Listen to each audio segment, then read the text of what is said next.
Most people think a dollar loses value only when prices go up. That is too shallow.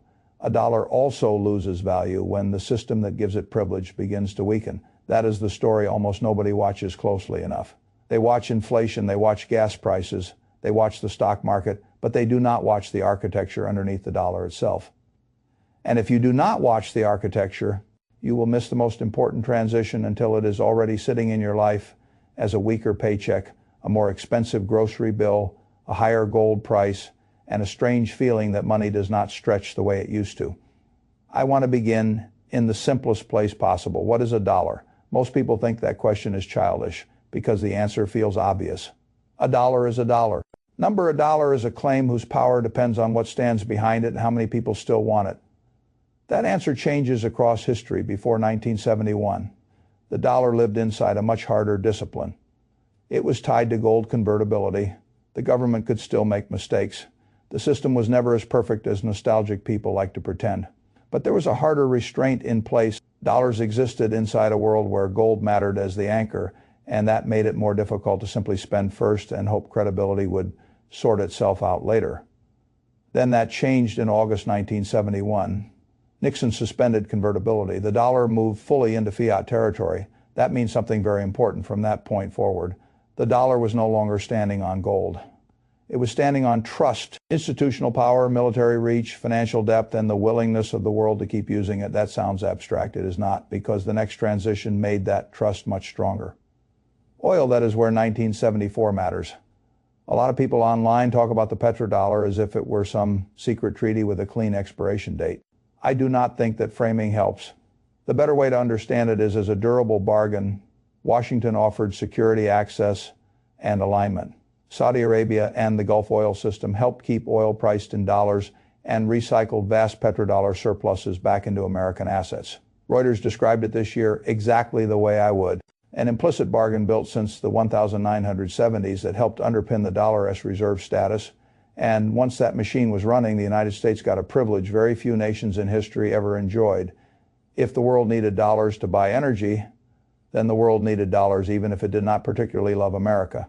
If oil exporters then took those dollars and stored them back in treasuries, stocks, technology, and arms relationships tied to the U.S. system, then America's deficits became much easier to finance than they should have been. That was not luck. That was design. The dollar was no longer backed by gold. It was backed by usage, by force of habit, by necessity, by the world's need to settle the most important commodity on earth in one currency. That is what made the petrodollar so powerful. It did not just support oil trade, it supported belief. And belief is what fiat money needs most. Now, here is where the public conversation becomes lazy. People jump from the idea that the petrodollar matters to the claim that the dollar is collapsing tomorrow. That is not how serious shifts happen. They happen by erosion, by reduced automaticity, by the old default becoming slightly less automatic each year. That is what I think matters now. Not whether the dollar vanishes, whether its old monopoly premium is slowly being shaved away. That is where the UAE story comes in. The UAE has now left OPEC after nearly 60 years, effective May 1, 2026. That matters because one of the strongest Gulf producers decided that staying bound by the old production club no longer served its ambitions. When a system starts losing discipline from inside, the symbolic damage can matter as much as the immediate volume impact. This does not mean the entire oil world breaks overnight. It means one more part of the old structure has become negotiable. That is an important difference. The next crack is even more important. Oil no longer looks fully locked inside one settlement imagination. India made its first crude payment to the UAE in rupees back in 2023. Saudi Arabia began allowing more serious discussion around non-dollar settlement with China. None of this means the dollar stopped mattering. It means the old idea that oil must everywhere and always run through dollars is no longer culturally untouchable once exceptions become normal. Monopolies begin turning into preferences. Preferences are weaker than monopolies. And then came the reserve wake-up call. This part matters more than most people realize. When Western powers froze a large portion of Russia's reserves in 2022, the lesson was not limited to Russia. Every reserve manager in every non-aligned or semi-aligned country saw the same thing at once. They saw that dollar reserves are not just liquid, they are political. They come with legal jurisdiction, sanction risk, and dependence on a system controlled by somebody else. That does not mean the dollar became unusable. It means the concentration risk became more visible. And once concentration risk becomes visible, the smartest actors do what smart actors always do. They diversify before the public starts calling it a trend. That is exactly what global reserve data shows.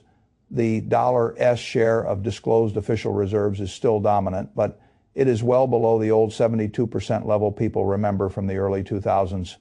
Dominance can remain real even while erosion is real. Both things can be true at the same time. This is why I dislike all or nothing language. The dollar is not dying tomorrow. The dollar is not as untouchable as it used to be. Those two statements fit together perfectly, and then you arrive at gold. People love to treat gold buyers as either prophets or lunatics. I think both caricatures miss the point. The serious case for gold is much simpler. Gold is what institutions buy when they want reserve insurance outside somebody else's liability structure. It does not depend on a central bank's future discipline. It does not depend on another country's budget habits. It does not require a payment rail that can be switched off. It just sits there, politically inconvenient and monetarily stubborn. That is precisely why central banks keep buying it. Not because they expect the world to end, because they do not want to discover in the middle of a fractured world that too much of their national savings depends on one issuer. This is why I think the cleanest framework in your source material was the three-part lens, even if the delivery was louder than it needed to be. Dollarization, debasement, diversification. Those three ideas explain most of what you need to know. De-dollarization does not mean the end of the dollar. It means the rest of the world is slowly building more ways to trade, settle, and save that do not all require the same default channel. Debasement does not mean wheelbarrows of cash tomorrow. It means that a government with giant deficits and giant debt has powerful incentives to let inflation and negative real returns do some of the painful work that outright austerity would otherwise have to do. Diversification means serious capital allocators do not want all their reserves, all their hedges, and all their geopolitical exposure resting on one monetary throne forever. Gold fits all three. That is why it keeps reappearing. Now let me be balanced. A weakening petrodollar premium does not make American assets automatically bad. The U.S. still has the deepest capital markets in the world. The dollar still anchors global trade, finance, and reserves. The United States still offers scale, legal infrastructure, military reach, and liquidity that almost nobody else can match. I am not interested in collapse fantasies. I am interested in repricing, because repricing is how the real world works. If the dollar goes from monopoly-like dominance to still dominant but more contested, the change at the margin can still be huge. Less automatic foreign demand, less guaranteed recycling, more sensitivity around deficits, more interest in gold, more interest in local currency trade, more reward for countries and institutions that reduce single system dependence. Those are not dramatic in one day. They are dramatic over 10 years. That is where I think ordinary investors need to become more mature. The question is not, do I abandon the United States? The better question is, how do I think about a world where the old dollar machine still works, but not as effortlessly as before? That leads to a much smarter portfolio conversation. Gold becomes easier to understand, not as a productive investment, as a monetary hedge, as a ballast against confidence shocks in fiat systems. International exposure becomes easier to understand too, not because every foreign market is suddenly superior, but because if more countries are pushing to strengthen their own currencies, deepen their own capital markets, and reduce their dependence on the dollar channel, then broad international exposure may deserve more respect than people gave it during the most arrogant years of dollar absolutism. Energy also becomes more interesting if geopolitical stress continues, and America wants more domestic resilience. The domestic energy system matters more. Defense matters for the same reason. You do not need to enjoy the moral discomfort to understand the capital flows. And broadest exposure still matters because the United States is not ceasing to be investable simply because its old monetary privileges are being questioned at the margin. This is what adult investing sounds like. Not all in on doom, nothing changed, but a layered recognition that the system may be shifting and that thoughtful diversification is more intelligent than ideological certainty. That is the final point I want to leave you with. The petrodollar story is not important because it gives you a dramatic talking point. It is important because it teaches you how money evolves. First gold-backed discipline, then fiat supported by trust and usage, then fiat reinforced by oil settlement dominance, and now a new phase where that dominance is still real but no longer completely beyond challenge.